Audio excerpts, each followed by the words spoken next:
Good morning class. Class 9 तुम लोगों को मैंने फोर्स बता दिया था, ऑफ फ्रिक्शन बता दिया था। अब इसके बाद हमें आगे पढ़ना है। मैंने तुम लोगों को न्यूटन के बारे में बताया था कि न्यूटन जिन्होंने फोर्स के बारे में हमें बताया था, उन्हीं के नाम पे उनकी एसआई यूनिट भी है न्यूटन। दूसरी चीज़, न्यूटन ने हमको 3 लॉ दिए थे, first law of motion, second law of motion, third law of motion, है ना। तो हम पहले क्या पढ़ेंगे? फर्स्ट लॉ ऑफ मोशन पढ़ेंगे। मतलब न्यूटन ने 3 लॉ दिए थे, फर्स्ट लॉ, सेकंड लॉ और थर्ड लॉ, ठीक है। अब उनमें तीनों लॉज के बारे में हमें अलग अलग पढ़ना होगा कि फर्स्ट लॉ क्या था, सेकंड क्या था और थर्ड क्या था। सबसे पहले बात करते हैं फर्स्ट लॉ ऑफ मोशन की, जिसका दूसरा नाम होता है लॉ ऑफ इनर्शिया। क्या नाम होता है दूसरा? Law of inertia. दोनों ही नाम बोल सकते हो। डायरेक्ट क्वेश्चन एक आता है कि फर्स्ट लॉ ऑफ मोशन का दूसरा क्या नाम है, तो बोल देना लॉ ऑफ इनर्शिया।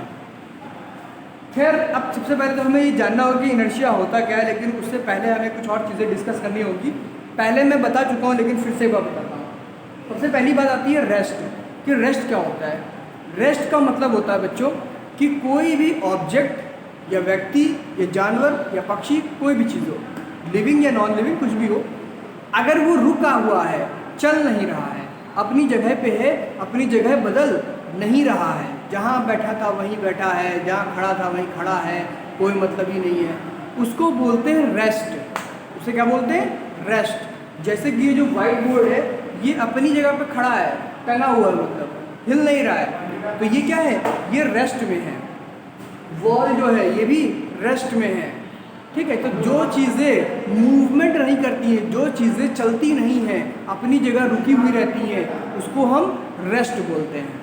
आराम वाला रेस्ट नहीं, जो चल ना रहा उसको रेस्ट बोलते हैं। दूसरा आता है मोशन।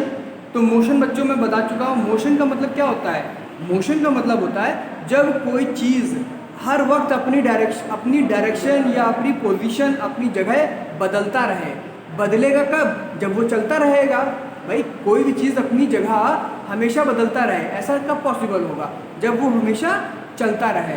तो कोई भी चीज़ जो हमेशा चलती हुई रहे, चलती हुई दिख रही है, ठीक है, तो उसको बोलते हैं मोशन कर रहा है। वो ऑब्जेक्ट क्या कर रहा है? वो ऑब्जेक्ट मोशन कर रहा है, ठीक है। ये समझ में आ गया। रेस्ट और मोशन दोनों एक दूसरे के अपोजिट है। रेस्ट मतलब रुका हुआ, मोशन मतलब चलता हुआ।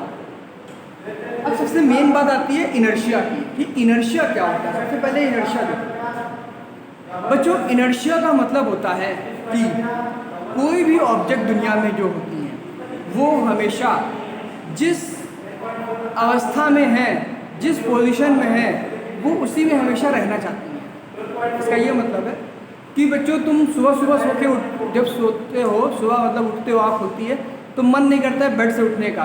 क्यों? क्योंकि तुम रात से सो रहे हो, तो अभी भी तुम्हारा मन करता है कि हम सोते रहें, उठना ना पड़े। यही है ना। तुम अगर चल रहे हो, ठीक है, घूम रहे हो, तो यही मन करता है कि दिन भर घूमते रहे, घर ना जाना पड़े, है ना। तो इसका मतलब क्या है कि आप जो काम कर रहे हैं उसी काम को हमेशा करना चाहते हैं, चाहे जो भी हो। अगर आप बैठ गए हैं कहीं पर सोफे पे, तो आप चाहते हैं बस बैठे रहें। टीवी देख रहे हैं तो मन करता है टीवी देखते रहें, टीवी खत्म ना हो। मूवी देखने आते हैं, मन करता है मूवी चलती रहे, मूवी का एंड कभी ना हो।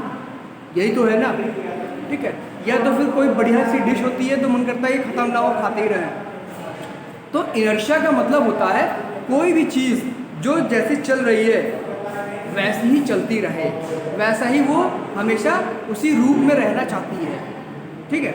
इनर्शिया का मतलब होता है जैसा जो है वो वैसा ही रहना चाहता है, अपने अंदर कोई चेंज लाना नहीं चाहता है। अब इनर्शिया 3 तरह का होता है। पहला है inertia of rest, inertia of motion, और दूसरा है इनर्शिया ऑफ डायरेक्शन, ठीक है। इनर्शिया ऑफ रेस्ट क्या होता है? इनर्शिया ऑफ रेस्ट किसे कहते हैं? रेस्ट का मतलब क्या होता है? जो चीज़ें रुकी हुई होती हैं, ठीक है। इनर्शिया ऑफ रेस्ट का मतलब है जो चीज़ें रुकी हुई हैं वो चाहती हैं कि हम रुके रहें, हमें कोई भी हिलाए डुलाए ना। यानी कि वो ऑब्जेक्ट कभी भी अपनी जगह से हिलना नहीं चाहता है, लेकिन हिलता है तब जब उसके ऊपर कोई बाहर से फोर्स लगाता है तब, वरना वो अपनी जगह से मूवमेंट नहीं करता। इसका एग्जांपल जैसे स्कूल में या क्लास में देखते हो कि सीटें पड़ी रहती हैं अपनी जगह पे, वो सीड क्या चाहती है कि वो मूवमेंट करे? नहीं चाहती है। लेकिन वो जो सीड है वो एक जगह से दूसरी जगह जाएगी। कब? जब उसके ऊपर तुम फोर्स लगाओगे, मतलब बाहर से फोर्स लगाओगे तभी वो मूव करेगी, वरना वो सीड अपनी जगह पे वैसे ही ज़िंदगी भर बैठी रहना चाहती है। समझ गए? तो इनर्शिया ऑफ मोशन, रेस्ट का मतलब है कि जो जिस पोजीशन में है, अगर वो रेस्ट की पोजीशन में है तो वो हमेशा रेस्ट की पोजीशन में ही रहना चाहता है। इसका एग्जांपल जैसे अभी बताया था कि तुम सुबह जब सो के जागते हो, उठते नहीं हो, जागते हो केवल, तो यही मन करता है कि इसी के ऊपर लेटे रहे, उठना ना पड़े, चलना ना पड़े, कोई काम ना करना पड़े। उसे बोलते हैं इनर्शिया ऑफ रेस्ट। फिर उसके बाद आता है inertia of motion. Inertia of motion का मतलब है कि कुछ ऑब्जेक्ट ऐसे होते हैं, कुछ क्या सभी ऑब्जेक्ट, अगर वो मूवमेंट कर दिए, अगर वो मोशन कर दिए, तो वो यही चाहते हैं कि हम चलते रहें, हमें रोके ना कोई, हमें कोई रोके ना। हाँ, लेकिन वो रुक जाते हैं। कब रुकते हैं? जब कोई बाहर से उनके ऊपर ब्रेक लगाए, बाहर से उनको रोकने की कोशिश करता है तब। जैसे तुम साइकिल चलाते हो जब, तो साइकिल पहले क्या है कि रुकी हुई रहती है, वो चलना नहीं चाहती है। तुम फोर्स लगाते हो तब चलती है। मतलब जब तक तुमने फोर्स नहीं लगाया तब तक वो क्या था? इनर्शिया ऑफ रेस्ट था। मतलब कि साइकिल अपने आप चलना नहीं चाहती थी, वो तो चाहती थी मैं जैसे खड़ी हूँ वैसे ही खड़ी रहूँ। लेकिन बाहर से एक इंसान आया, उसने उसके ऊपर फोर्स लगाया, तब वो चली। अच्छा, अगर चल गई तो मोशन हो गया। जब मोशन हो गया तो अब उस गाड़ी को मतलब उस साइकिल को, जैसे साइकिल चल गई, अब साइकिल रुकना नहीं चाहती है, लेकिन रुकेगी कब? जब तुम ब्रेक लगाओगे। जब तुम ब्रेक लगाओगे तभी वो रुकेगी। क्यों? क्योंकि वो चल रही है, तो उसका यही मन करता है कि मैं चलती रहूँ, चलती रहूँ, चलती रहूँ। हाँ, स्पीड कम हो जाती है, वो बात अलग है, लेकिन अगर ब्रेक ना लगाओ तो वो साइकिल रुकेगी नहीं। सामने चाहे दीवार हो, चाहे तालाब हो, है ना, वो चलती रहती है। क्यों? क्योंकि उसका मन करता है कि अब मैं चली हूँ तो मैं चलती रहूँ, मुझे कोई रोके ना। तो यानी कि इनर्शिया ऑफ मोशन का मतलब है अगर कोई ऑब्जेक्ट मोशन कर रहा है, मूवमेंट कर रहा है, तो वो यही चाहता है कि वो हमेशा मूवमेंट करता रहे। तब तक करता रहेगा मूवमेंट जब तक कि उसे बाहर से कोई और फोर्स लगा के रोका ना जाए। ठीक है? अगर आता है inertia of direction. Inertia of direction का मतलब क्या होता है कि जब ऑब्जेक्ट मूव कर जाएगी, ठीक है, तब वो अपनी डायरेक्शन चेंज करना नहीं चाहता है। अगर साइकिल सीधे चल रही है तो वो हमेशा सीधे ही चलना पसंद करेगी, वो अपनी डायरेक्शन चेंज नहीं करती है। डायरेक्शन चेंज तब होती है जब हम उसका हैंडल के ऊपर फोर्स लगाते हैं, हैंडल्स का मोड़ते हैं, वरना वो अपने आप डायरेक्शन चेंज करना नहीं पसंद करती है। तुम छत के ऊपर से एक स्टोन यानी कि पत्थर छत से छोड़ो तो वो सीधा नीचे ही गिरेगा। क्यों सीधा गिरता है? क्योंकि उस पत्थर का जो इनर्शिया ऑफ डायरेक्शन, यानी कि वो सीधा चलना चाहता है और वो सीधा ही चलेगा, उसको कोई डायरेक्शन चेंज करने से मतलब नहीं है। क्यों? क्योंकि बाहर से कोई फोर्स लगा नहीं, वो सीधे चल रहा था और सीधे चलता रहेगा। समझ में आया? या तुम खुद का एग्जांपल ले लो, अगर लॉन्ग रन वाली रेस हो रही हो, सीधी तेज दौड़ने वाली, तो तुम सीधे बहुत तेज जब दौड़ने लगते हो तो मुड़ने में तुम्हें बहुत कठिनाई होती है। मतलब तुम्हारा मन करता है कि हम सीधे ही दौड़ते रहे, मुड़ना ना पड़े। मुड़ने में फिर कब मुड़ते हो? जब तुम एक्सटर्नल फोर्स लगाते हो अपने ऊपर, तभी जाकर के तुम मुड़ते हो। तो इसी को बोलते हैं इनर्शिया ऑफ डायरेक्शन, यानी कि जो जिस डायरेक्शन में चल रहा है वो उसी डायरेक्शन में चलना चाहता है, मुड़ना नहीं चाहता है। अब इसके कुछ एग्जाम्पल तुम्हारी बुक में लिखे हैं, मैं बता दे रहा हूँ। ठीक, तो इनर्शिया का मतलब शायद समझ में आ गया होगा। इनर्शिया का मतलब होता है कि जो जिस स्टेट में है, जिस अवस्था में है, वो उसी अवस्था में रहना चाहता है, अपना चेंज नहीं करना चाहता। मतलब अगर रेस्ट कर रहा है, नहीं मूवमेंट कर रहा है, तो वो वैसे ही रुका हुआ रहना चाहता है। अगर चल रहा है तो हमेशा चलना चाहता है, और अगर उसके चल दिया है, डायरेक्शन एकदम सीधी है, तो वो सीधा ही रहना चाहेगा, अपनी डायरेक्शन चेंज करना नहीं पसंद करता है। अब जैसे कि इसमें पहला दिया हुआ है इनर्शिया ऑफ रेस्ट, तो इसका एग्जांपल सबसे पहले है fruit fall down when the branches of a tree are shaken. यानी कि पेड़ में देखा होगा फल जो है पूरा पका हुआ लगा रहता है, लेकिन वो तब तक नीचे नहीं गिरता है जब तक उसकी डाल को हिलाया ना जाए, है ना। जब उसकी डाल हिलती है तभी वो नीचे गिरता है, वरना वो जैसे फल पेड़ में रुका हुआ है वैसे वो रुका रहना चाहता है, वो गिरना नहीं चाहता है। जब डाल हिलती है, एक्सटर्नल फोर्स लगता है, तभी वो नीचे गिरता है।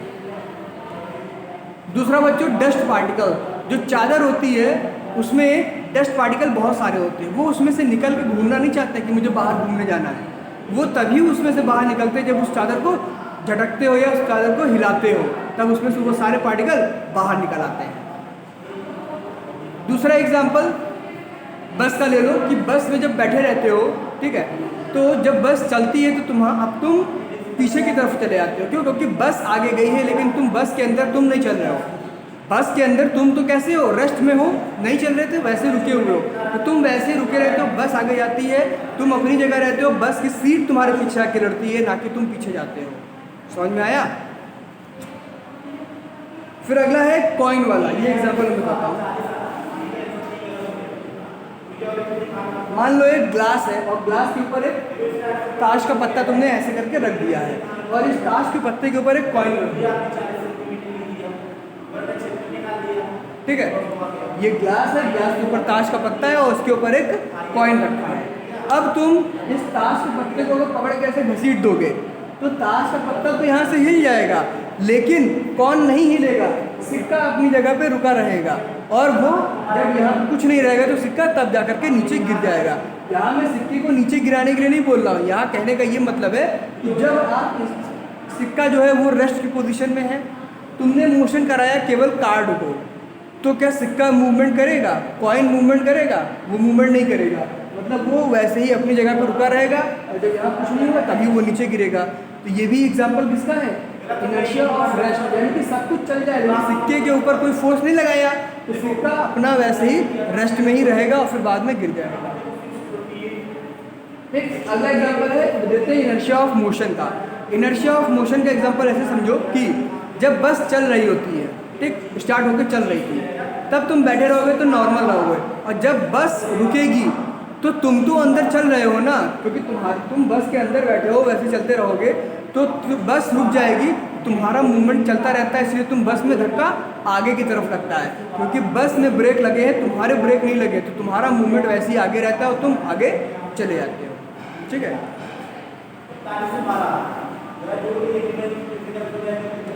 अगला है इनर्शिया ऑफ डायरेक्शन का एग्जाम्पल, कि इनर्शिया ऑफ डायरेक्शन किसको बोलते हैं।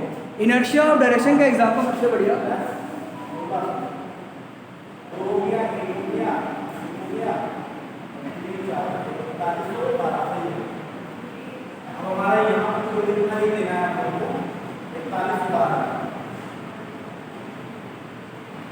अब 4112 में क्या बताई जाती है?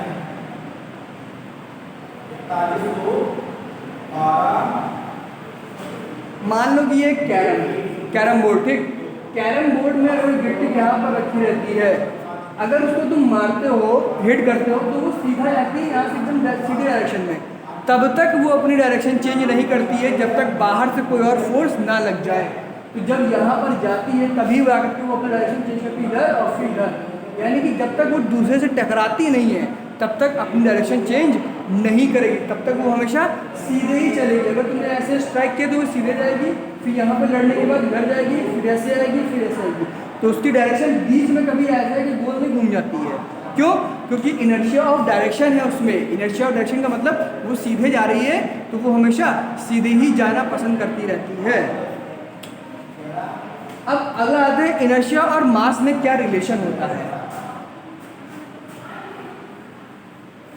इनर्शिया और मास, मास का मतलब क्या होता है? मास तुम ऐसे समझ सकते हो कि किसी भी चीज़ का जो वेट होता है उसी को मास बोला जाएगा। हालांकि डिफरेंस है, लेकिन अभी तुम सिर्फ इतना समझो कि जो चीज़ों का वजन होता है उसी वजन को क्या बोलते हैं? मास बोलेंगे। अब इनर्शिया और मास में रिलेशन क्या है? इनर्शिया और मास में रिलेशन ये है कि मान लो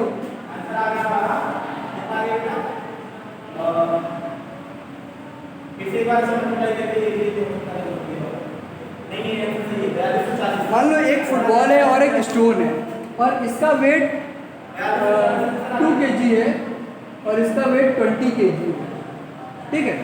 अब अगर तुम दोनों को हिट करोगे तो फुटबॉल जो है वो काफ़ी दूर तक जाएगी, लेकिन जो स्टोन है उसका वेट ज़्यादा है, वो ज़्यादा दूर तक नहीं जाएगा, मुश्किल से शायद यहाँ तक आ पाए बस।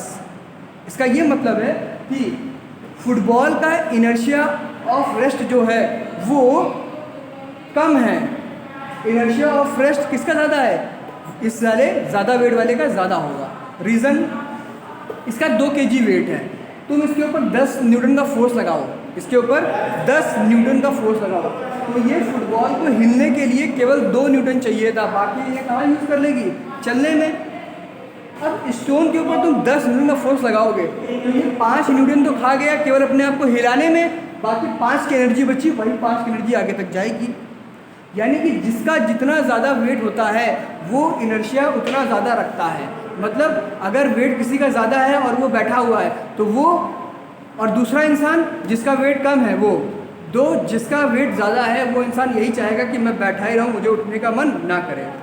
देखा भी होगा, इसीलिए मोटे लोग आलसी ज़्यादा होते हैं। दूसरा इनर्शिया ऑफ मोशन, यानी कि अगर दोनों ही, एक चीज़ का वजन ज़्यादा है और एक का कम है, दोनों को अगर दौड़ा दो तो जो मोटा वाला इंसान होगा वो अपने आप को रोक नहीं पाएगा जल्दी, वो चलता ही जाएगा, हो सकता है आगे जाके गिर जाए लेकिन वो चलता ही चलता चला जाएगा। और जो पतला होगा वो अपने आप को तुरंत रोक लेगा, कारण कि जिसका मास ज़्यादा होगा उसका इनर्शिया भी ज़्यादा होगा। अगर इनर्शिया ऑफ मोशन में है तो वो इनर्शिया ऑफ मोशन करता रहेगा, उसको रोकना मुश्किल है।